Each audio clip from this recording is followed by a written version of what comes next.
this middle part, it is not something, the religion can be belong to Buddhism or whatever, can belong to somebody.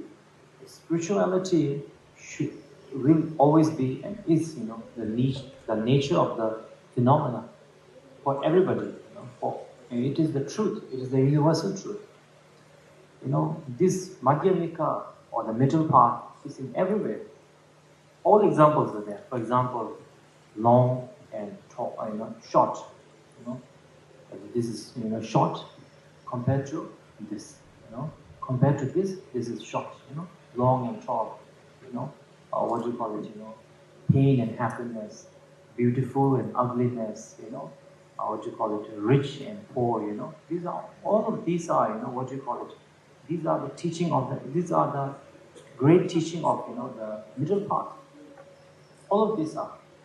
So, as a spiritual person, you should be respecting not only spiritual person. I don't mean you have to. I mean, of course, here we all. I'm sure most of us are what you call it, follower of the Buddha. But generally speaking, spirituality can be understood by anyone, regardless of their religion.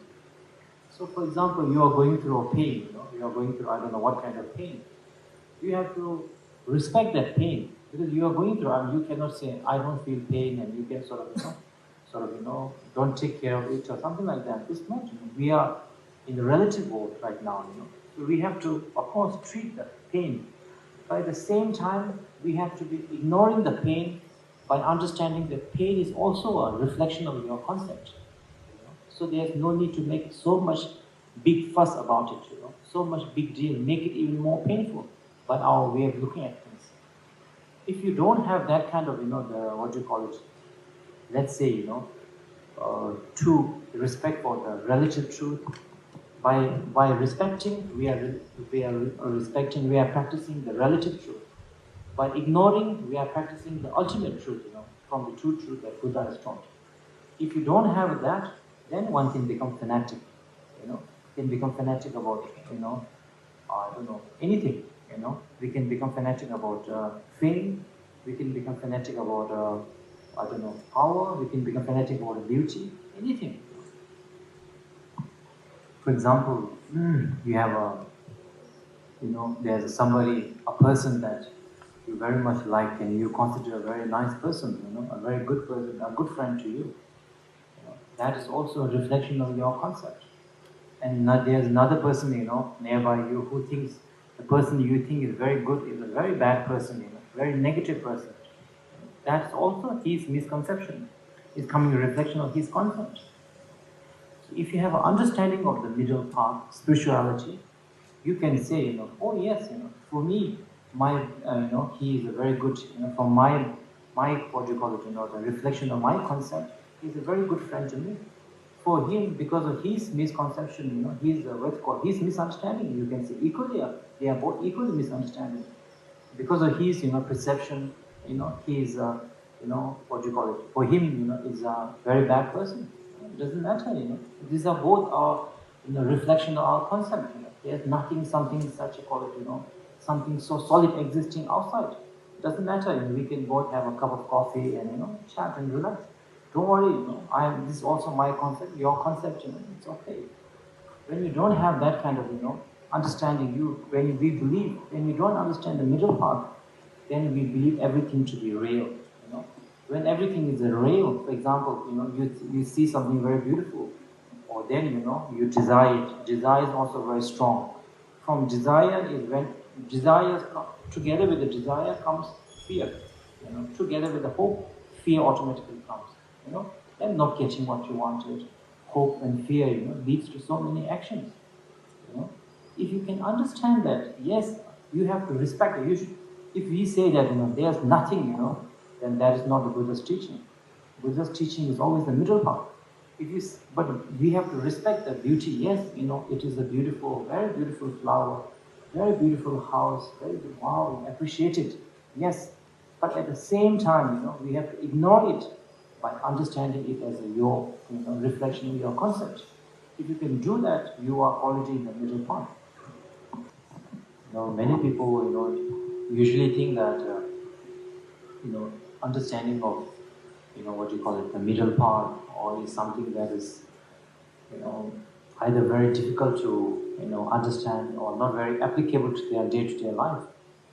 Actually, I don't know, I cannot say, whether you can actually realize, realize deeply from your mind. You definitely take, practices and, the religious support. Yes, with religious support, you can.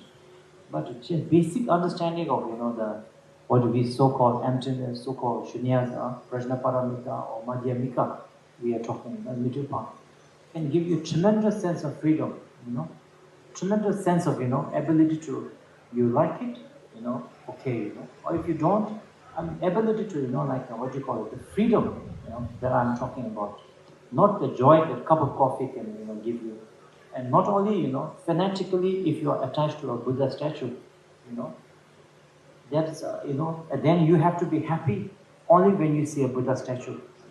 So that also you are not free. So you have to take that statue everywhere where you go, So maybe if it's not there, you feel lost, you don't feel, anxiety. Yeah. I'm not saying Buddha statue should not be respected. It should be respected, definitely. But, you should be able to understand the deeper meaning behind the, what Buddha represents. That is, the middle path. After all, what is Buddha other than the middle path? What is the true Dharma? I'm saying there are many steps of Dharma, also the middle path. It can give you, that's what I'm saying. There's nothing, for example, you are, for example, I just let them talk little briefly, a little bit more detail, give an example.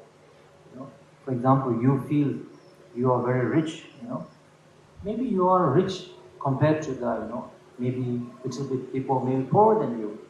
But maybe in the truly, rich, very rich, you are at the same time poor in their eyes. And in front of them, you will also feel poor.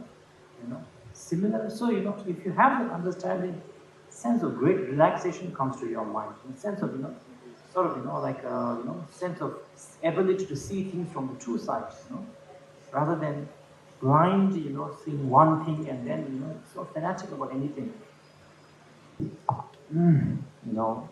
What is Buddha, other than the middle path? The Buddha is, not in the middle path. Buddha's extreme of, either concept of the I or no nihilistic. How can that be? If Buddha has a, like a concept of the, Buddha is, I am Buddha is there, then definitely I am happy. I am unhappy. I want this. Will definitely be there. Buddha will not be a Buddha without the middle path. So, that is why, for example, in the Vajrayana, we always say, Guru is a Buddha, We are referring that, yes, we do visualization, we visualize like a Buddha and all this, but actually what we are saying is that Guru is a middle path, And not only to the Guru, first we start with the Guru because everybody needs a starting point, For example, if you are checking out the, huge lake, what is the quality of the lake?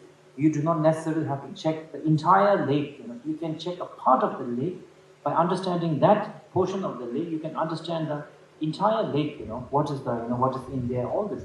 Similarly, first by concentrating on the Guru as a, like visualizing as a, Buddha, but understanding Guru as a Madhyamika, Guru as a Shunyata.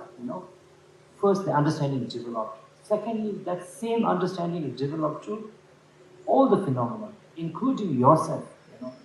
So that's why, Vajrayana always says that everything is Guru, All the phenomena are Guru. You yourself are also inseparable from Guru. What is, of course, if you are talking about physical body, even if you are talking about Buddha Shakyamuni physical body, it is part of, how can we be one? I mean, his body, we cannot be matched together. We are talking about the true essence of the Buddha, which is talking about the middle part. Before we move on to the, the subject, I would just like to share with you, some of the, personal experiences, from my own, teacher. His name is Gyalwang Drukpa, you can see behind me. Before 2 years, maybe, 3 years ago, we went for walking pilgrimage. This time we did in Ladakh, which is very high up and altitude is very difficult to breathe, but it's very cooling. It's very, at least we don't feel hot, and sweaty and all this. Before 2 years before, we went to India, to the starting from Nepal to Bodh Gaya and to Varanasi to Kushannagar. We did for 2 years. Every day, first time was 500 kilometers. Next year, anyway, So in India, as many of you might have know, or many of you might not know, it's very hot. Plus it's very dirty. So it's very dirty, and on the highway, people don't have a very good toilet restroom. So all the roads on the side are full of human toilets. I don't know why, but people always they come to the road and then they do toilet. A big toilet. So when we are going, we see lots of different colored toilets, and we were all like blocking our nose and shouting, all that. You couldn't bear it because we come from Himalayas, which is not like that. So then His Holiness gave us a teaching. In his teaching, he was talking about the middle path. Holiness said, these times you guys were doing so much poo and pa. Actually think carefully. For you it is something very dirty, something very negative. But look at it from the eyes of a dog. It is something so delicious, so nutritious. So don't be so be in extremity. Be in the middle path. Understand it. This is also your concept. Your concept is very dirty. Dog's concept very delicious. So what is the true nature? True nature is the Madhyamika. This is a very simple yet personal experience, which is easy to understand. So this same can be applied to anything: beauty, ugly, pain, long, tall, short. Many people, not many people, few, short. Which for anything, this philosophy, there is nothing that this truth doesn't cover. That's why we say all the phenomena of emptiness. Or Prajnaparamita says, no body, no. Of course, Buddha is not saying that there is no body, there is nothing. Of course not. Buddha is not. What do you call it? I mean, you cannot say. Even I know. How come Buddha doesn't know? Of course, Buddha knows, but he is talking about the middle path from that point of view. So this is something that I think last I want to sort of share with you. But lastly, I must add that my teacher didn't tell me that it's you can step on it, or you can maybe eat it, not at all. That's why my teacher always say respect the shit. Yes, by avoiding it. Definitely. Why not? We have to respect it, but ignore it by understanding that it is from your concept. So no need to be so fanatic and make so much noise and so much fuss about it. Be relaxed, respect it, but ignore it. This was the message given to me by my master. So after this, I think we'll have a short break, and then we'll come back and then talk a little bit more about how the Dharma works from beginning to after a short introduction. So that time we talked about the spiritual part, and like I said, generally, a little bit of understanding on the spirituality part can make you, have a very relaxed, appreciating yet relaxed attitude towards anything in our life, from the religion to life, business, beauty, anything.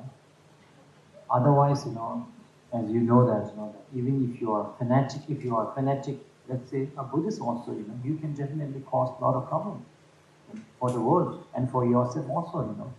When you're fanatic and things doesn't suit your view, your way, tremendous difficulties arises. So anyway, now let's talk a little bit about from the Dharma point of view. Especially as a Vajrayana, what are the steps we go to realizing let's say the Madhyamika, or being in the Madhyamika. So because the Madhyamika or the nature of the mind, or whatever, these things are very much to sort of understand inward way, by looking inward, not outward. So to look inward, you need a lot of circumstances. For example, if you want to see the depth of a pool,